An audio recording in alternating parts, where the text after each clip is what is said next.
ఈరోజు రేవంత్ రెడ్డి గారిని కలవడానికి మన సినీ ప్రముఖులు వెళ్ళారు, ఎలా అనిపిస్తుంది అన్న? హ్యాపీ అండి. సినిమా పరిశ్రమ పెద్దలు అందరూ అండ్ సీఎం రేవంత్ రెడ్డి గారి సమక్షంలో కలవడం జరిగింది. ఇద్దరు సమన్వయంతో కుదిరించుకున్నట్టు అనిపించింది. ఎందుకంటే సమ్ బ్రాండ్స్కి మీరు ప్రమోట్ చేయండి ఆయన అడగడం జరిగింది కాబట్టి దిల్ రాజు కూడా అదే చెప్పారు. మేము ఇంకా సినిమా పరిశ్రమ రాను ప్రభుత్వం అండ్ సినిమా పరిశ్రమ కలిసి ఎలా డెవలప్ చేయాలి అనేది మన హీరోలు కూడా ఏ బ్రాండ్స్కి ప్రమోట్ చేస్తే బాగుండని మేము కలిసి ఇంకా ఫ్యూచర్లో నిర్ణయిస్తామని చెప్పారు. అది కాకుండా టికెట్ల విషయంలో కూడా సేమ్ సామాన్యంగా పెట్టినందుకు సామాన్య ప్రేక్షకులుగా నేను హర్షం వ్యక్తం చేస్తున్నాను సీఎం గారి గురించి. ఎందుకంటే ఇప్పుడు 800 అంటే నలుగురు వెళ్ళాలి అంటే చాలా ఇబ్బంది పడతారు. 800 అంటే ఇప్పుడు ఎనఫ్ 250 150 అని ఎనఫ్ కాబట్టి సీఎం గారు తీసుకునే నిర్ణయం హర్షం వ్యక్తం చేస్తున్నాం. అది కాకుండా సంక్రాంతి అనేది తెలుగు రాష్ట్రాల్లో చాలా పెద్ద పండగ.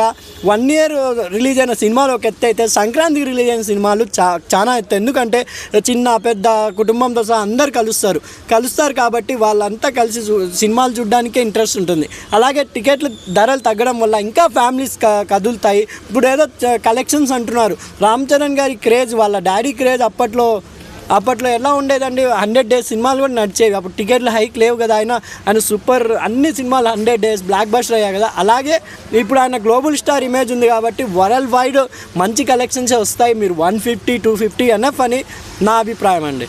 ఓకే, అంటే చాలా వరకు ఏంటంటే జగన్ 2.0 రేవంత్ రెడ్డి గారు అంటున్నారు, దానిపైన మీ ఒపీనియన్? ఏం లేదు, రేవంత్ రెడ్డి గారు మన ప్రజల సమక్షాన మాట్లాడినారు కాబట్టి. ఇంకోటి ఏంటంటే ఆయన వేగంగా స్పందించడం వల్లే ఈరోజు హాస్పిటల్కి బాబుని చూడడానికి తండోపతండాలుగా సినీ పెద్ద పరిశ్రమలు అందరూ వెళ్తున్నారు, సహాయం అని అందిస్తున్నారు. దీనికి హర్షం వ్యక్తం చేయాలి. రేవంత్ రెడ్డి గారు ఏదైతే నిర్ణయం తీసుకున్నారో ఆ బాబుకి 100% న్యాయం జరుగుతుంది. ఇంకా పైన దేవుడి దయ వల్ల కూడా బాబు ఇంకా కోలుకోవాలని నేను మనస్ఫూర్తిగా కోరుకుంటున్నాను.